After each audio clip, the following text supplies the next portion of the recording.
Друзі, всім привіт! Ви на каналі Монти, з вами Денг. Сьогодні я не один, і сьогодні, саме тут і зараз, ми будемо відповідати на найпоширеніші питання. Ви трошки згодом вже зрозумієте, на які. І допоможемо обрати саме для вас, глядачі, що саме краще обрати для ігор, для КС, ПК чи ноут. Сьогодні я ще раз не один, зі мною Євген. Вітаю, мене звати Євген, я відповідаю за напрям навчання компанії Lenovo, і на ті питання, які ви нам поставили, буду відповідати з технічної сторони. Тому починаємо. А я з практичної. Да, можемо починати.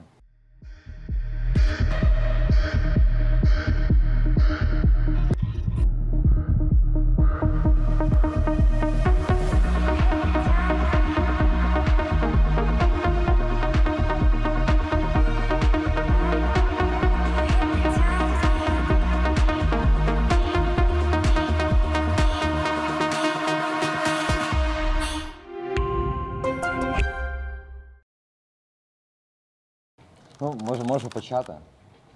Почну так, що розкажу просто свою точку зору.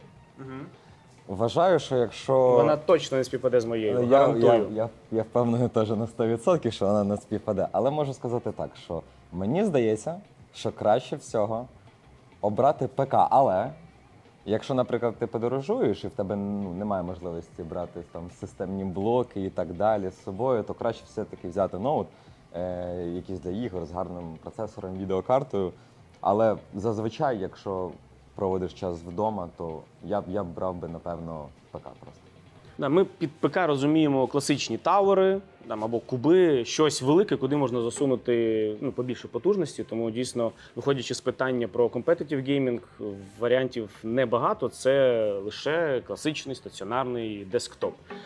Але ти правильно підмітив, що брати з собою його трохи незручно. І моя специфіка роботи якраз заключається в тому, що я постійно знаходжуся в роз'їздах, і мій варіант – це лише лептоп. Наприклад, як той, який зараз тут на кадрі, це Legion 5. Бо я можу і якусь роботу продуктивно робити в дорозі, і він там плюс-мінус 2,2 кг вагою не дуже напрягає в сумці десь. Але ти правильно сказав, що варіант домашнього користання – це варіант виключно десктопний. Бо ти можеш під себе зібрати той набір, який тобі якомога краще підійде під ті ігри, в які ти граєш. Тут давайте я, напевно, почну.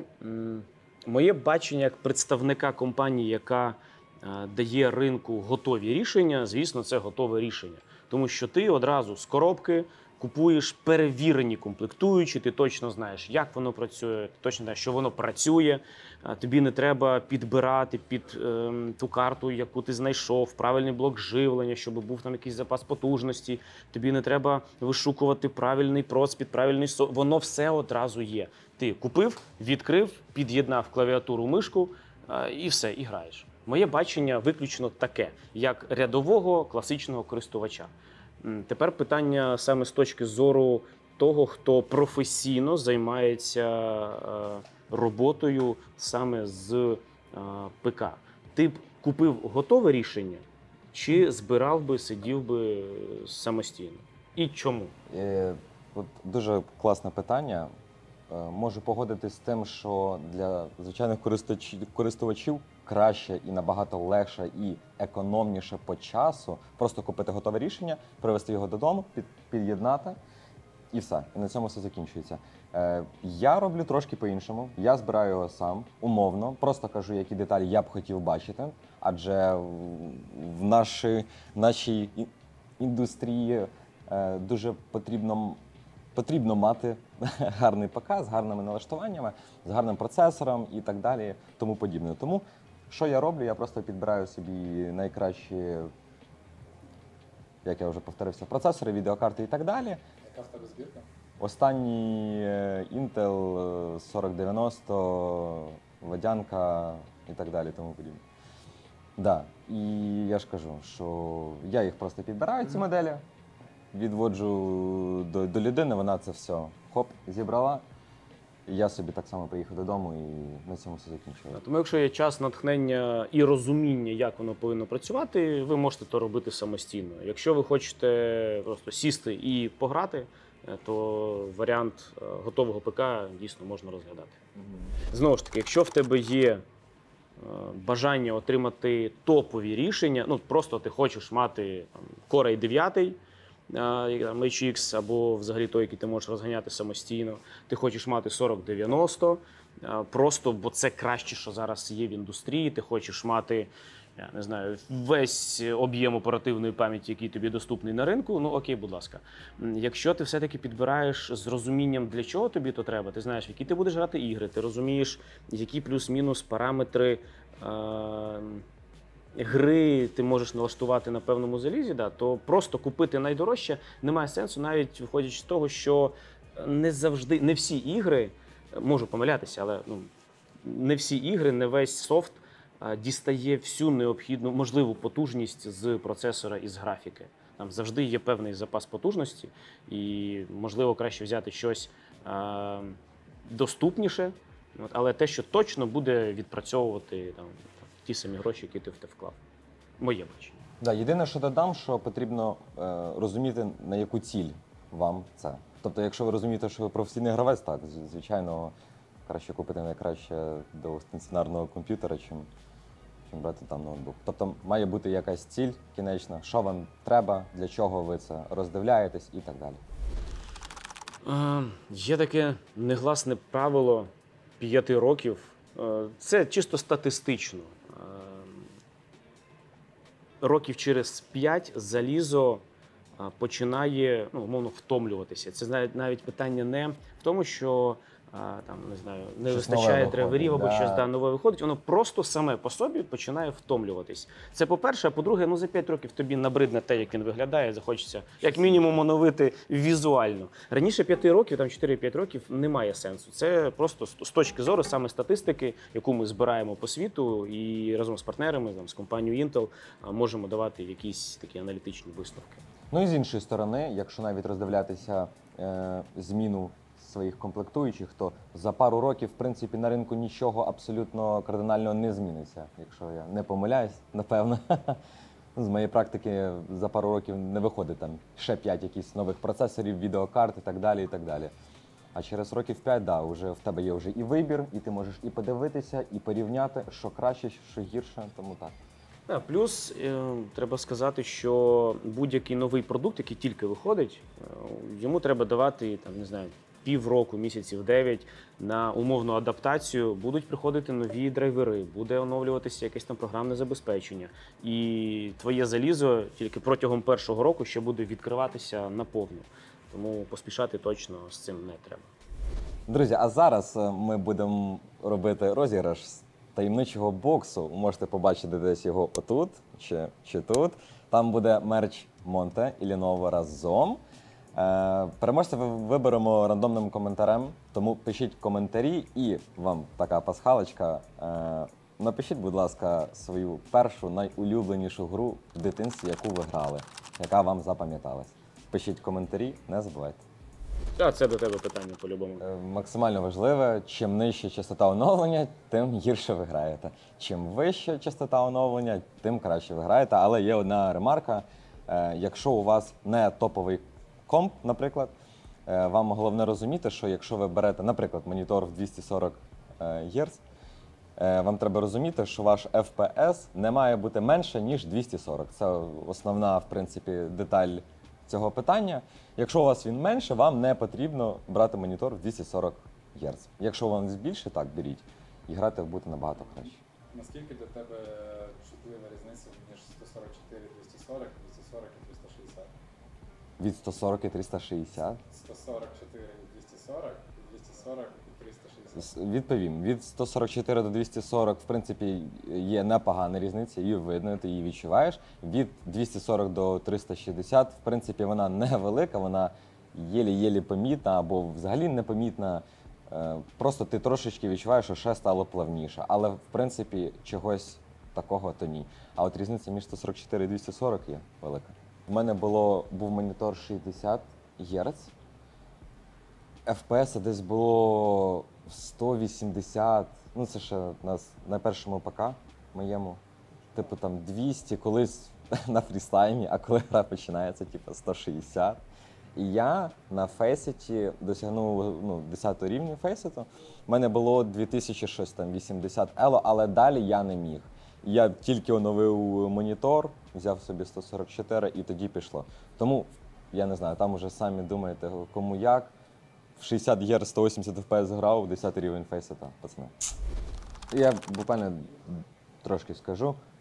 Звісно, процесор набагато важливіше для FPS, але якщо ми, наприклад, розглядаємо Counter-Strike, якщо ми, наприклад, розглядаємо гру там Відьмак, да, то там, звісно, відеокарта потрібна теж непогана, як і процесор. Тому що там більше графічних деталей, які мають оброблятися відеокартою, і тому не вийде так, що у вас гарний процесор, мені так здається, а відеокарта така слабенька, і будуть все одно у вас труднощі з грою. Тому все залежить ще від гри, в яку ви граєте. Там, де вона частіше використовується, або там, де навпаки, і трошки ще треба це розрізняти. Да, все залежить дійсно від того, як написана гра. Якщо вона використовує математичні ядра, то це виключно процесорна історія. Якщо гра намагається тобі промалювати саме графічну складову, то треба звертати увагу на можливості графічної карти.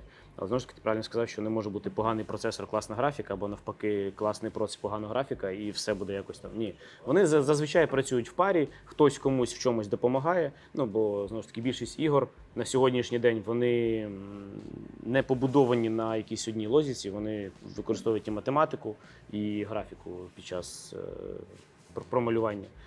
Тому, щоб був стабільний FPS, вам треба в цілому розуміти, в які ігри ви будете грати, на яких налаштуваннях ви хотіли би то робити, бо знову ж таки можна грати на ультраналаштуваннях, і там варіантів небагато. Тобі виключно треба вибирати найкраще залізо. Якщо ти готовий пожертвувати якимось ідеальним промалюванням текстури, то можна, звісно, трошки спуститися по можливостям заліза. Все знову впирається в розуміння, що ти плануєш робити і в які ігри грати. Під час вибору робочого місця точніше, питання вибору робочого місця, воно з однієї сторони, все ж понятно. Візьми собі, сядь, посиди, попробуй. Да. Але на Підсунься вище, далі. на це не всі звертають увагу, як навіть вибір висоти, на якій стоїть монітор. Бо по-правильному тобі треба сидіти і дивитися рівнесенько очима перед собою. Тому, знову ж таки, це, напевно, в підтвердження першого питання. Якщо ти працюєш сидячи за столом більшу частину часу, або там граєш вдома, то твій варіант – це монітор, який ти можеш під себе налаштувати, щоб була рівна спина, не опускати голову, не напрягати собі шию, правильна посадка. А якщо ти знаходишся в тій самій ситуації, але сидиш за ноутбуком, то рано чи пізно в тебе почне боліти просто шия, бо ти опускаєш голову, коли дивишся, не слідкуєш за осанкою і так далі. І туди ж стільчики, якась табуретка або зручний ергономічний стілець.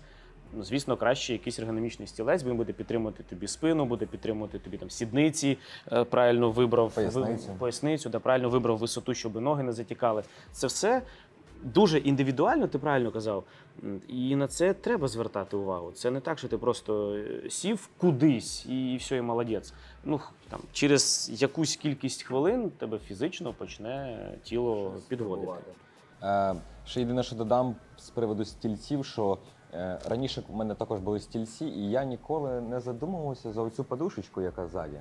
І завжди її прибирав і думав, що так класно, так краще. А мені мама завжди пояснювала, що клади її під поясницю. І зараз я тільки з нею граю, бо вже прийшов час. Хоч і 22, але вже прийшов час, там 23. Не забувайте використовувати цю подушечку під поясницю. Вона мега важлива, я вважаю, яка просто притримує, щоб у вас не було якогось такого положення, коли ви просто банально забуваєте про осанку. Якщо ви слідкуєте, ви молодці, так і далі робіть. А якщо ні, то використовуйте всякі такі подушечки і так далі на кріслах. Да. І ще згадав, до речі, отут десь будуть фоточки, отут чи тут, десь там пацани зроблять. Можете подивитися, що налаштування монітора це взагалі максимально індивідуальна штука. Знаючи там Єкіндера, як він грає, будь ласка, знаючи, як там інші хлопці там з Фурії, ще з якихось команд просто може там в розвалочку сидіти. Навіть Вова, щоб ви розуміли, Вова взагалі грає отак. От, типу він відкидається, ну і взагалі на такому розслабоні грає.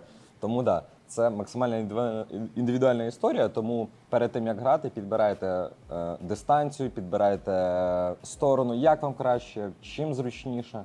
Не забувайте за це. Друзі, надіюсь, ми трошечки спробували вам пояснити на хоча б якісь питання. Може, вони були і не найпоширеніші, але я думаю, загалом відповіли на максимум, що ми могли. Да. Дякую вам за перегляд. Не забувайте підписуватись. З нами були Демк, Євген. Підписуйтесь, ставте вподобайки. Не забувайте писати, яку гру ви грали в дитинстві найкращу. І пишіть коментарі. І подушечку під спинку І обов'язково, подушечку пам'ятаєте. під спинку. Па-па.